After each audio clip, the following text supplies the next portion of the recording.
Oxidation-reduction reactions, also known as redox reactions, are what today's topic is all about, oxidation-reduction reactions. And what happens in an oxidation-reduction reaction that's very important is an oxidation-reduction reaction or a redox reaction involves the transfer of electrons. And so that's really what is going on in today's talk. We're all about transferring electrons back and forth and how that changes different substances, maybe from an ionic aqueous solution into maybe a gas or something like a solid or something like that. So let's deal with this here. Okay, so in oxidation involves what is called a loss of an electron. Loss of an electron. Loss of an electron is oxidation. And of course, if we lose an electron, we're always going to have to gain an electron. So gain of an electron is called reduction. Loss of electron, oxidation, gain of an electron, reduction. How do we remember this? We remember this way. We have a little saying that is Leo says, oops.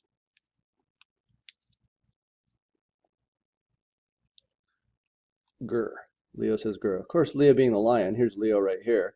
And there's Leo, and he is saying grr.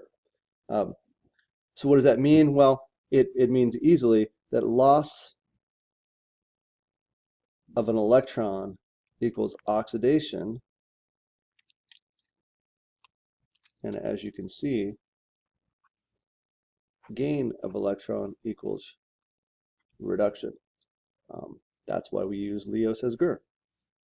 Loss of electron oxidation, gain of electron reduction. Okay, easy way to remember things.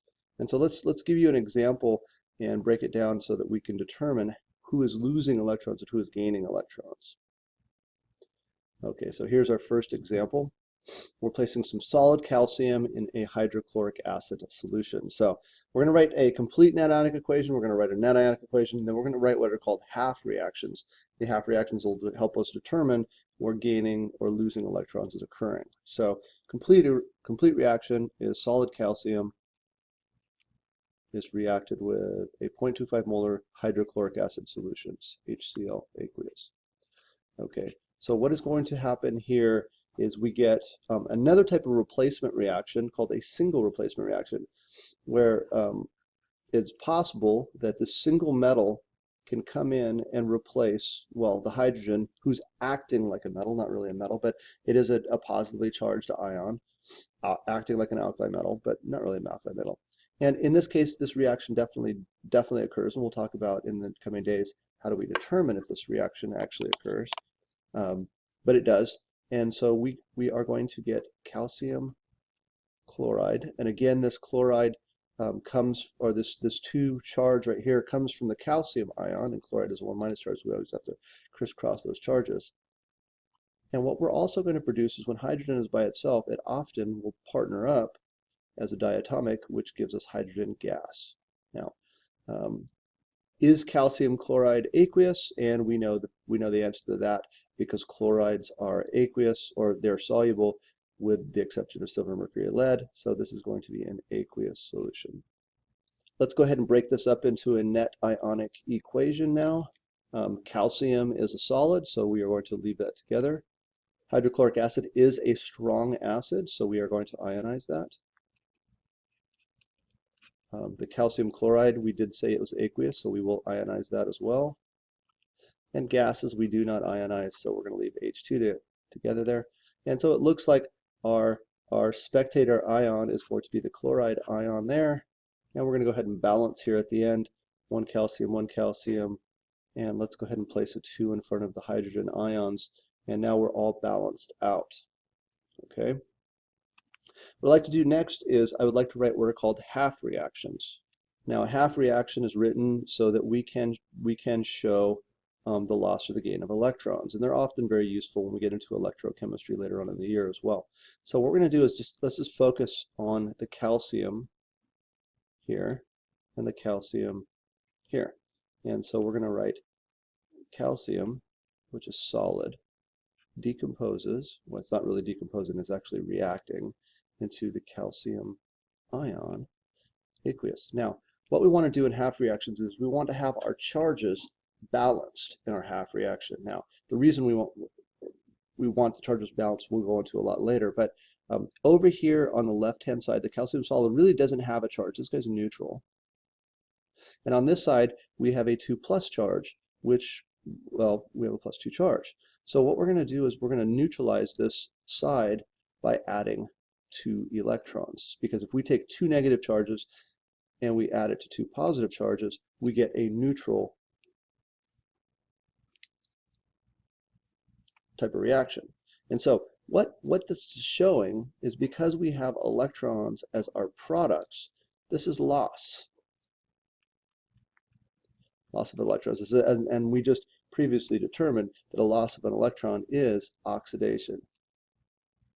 So the way we read this, we would say that calcium is being oxidized. Calcium is being oxidized by losing electrons. Let's go ahead and write our other half reaction. And on our other half reaction, we have, kind of go back up to our original, we had our 2 hydrogens, 2 hydrogen ions,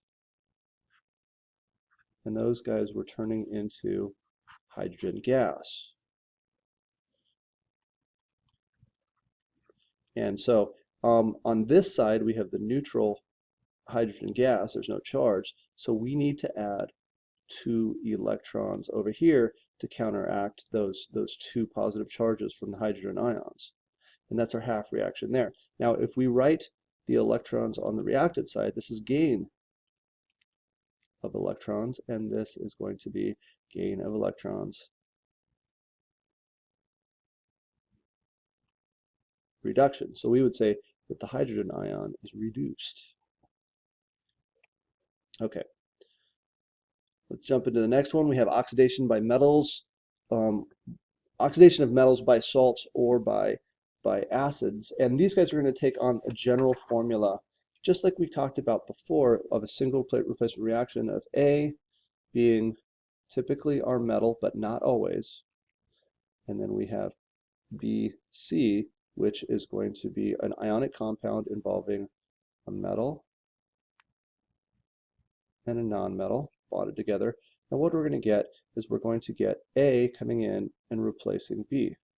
And so we will get AC plus B given off. Depending on who B is, it could be a solid if it's a metal, or it could be a gas if it's a gas. So we'll take a look at some things. So let's talk about example here. We have solid manganese metal being placed in a 1.5 molar solution of lead 2 nitrate. So this is an example of oxidation of a metal by a salt.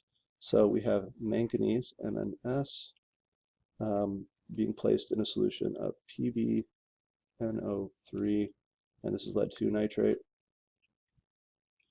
Okay, and again, this reaction may or may not happen. I'm going to tell you it does happen, and we'll determine how we find that out here in the next couple of days. So this reaction does happen. So what we are going to produce is manganese, and in this case we're going to use the 2+ manganese nitrate. Manganese does come in different flavors.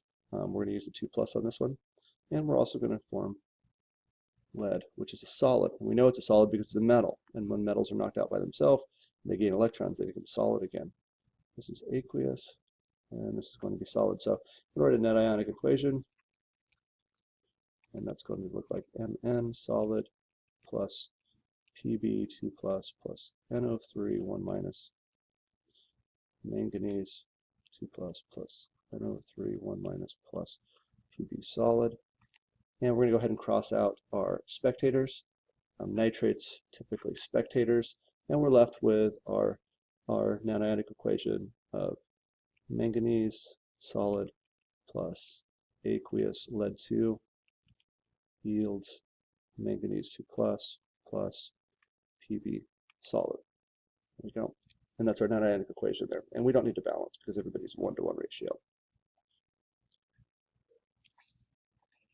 Okay, let's quickly do our half reactions. So both half reactions. So we have Mn solid, and we're going to Mn2+, and we have Pb2+ aqueous going to Pb solid. And let's make this with this arrow. So there's my 2 half reactions. Now, if you want to pause the video right now and place the electrons where you think they should be placed, that'd be a great idea. And then you can press play again and see if you get it right. Okay, so if you pause it and place electrons here, we should be placing 2 electrons here to balance out that. And we should be placing 2 electrons there to balance that out. And so this is going to be loss of electrons. That's going to be oxidation. This is gain of electrons. That's going to be reduction. So there we go, identifying our oxidation reduction. Last problem we'll be talking about today is going to be a strip of magnesium, which is a solid metal, being placed in a solution of an acid. So this is going to be an oxidation of a metal by an acid. And so it works exactly the same way as we've been talking about. Single replacement reaction, where we're going to have Mg solid reacting with HCl aqueous. Single replacement reaction, that magnesium is going to come in and it's going to be able to replace the hydrogen there. Remember, when hydrogen gets replaced, knocked out, it's going to become a gas. And so we're going to get magnesium chloride formed as an aqueous solution. Okay. And let's see, are we balanced here? We are not balanced here. Let's go ahead and balance there. Here we go. We're okay now. Now we're going to do our net ionic. We'll do magnesium solid. I'm kind of skipping steps here. 2 hydrogens. And now we have our magnesium 2+ plus our hydrogen gas, just like that. I skipped the step, but our spectator ion was the chloride. That was real similar to the very first example we did up above. Last thing I'm going to do is my half reactions here. Half reaction, half reaction. Let's start with the magnesium first.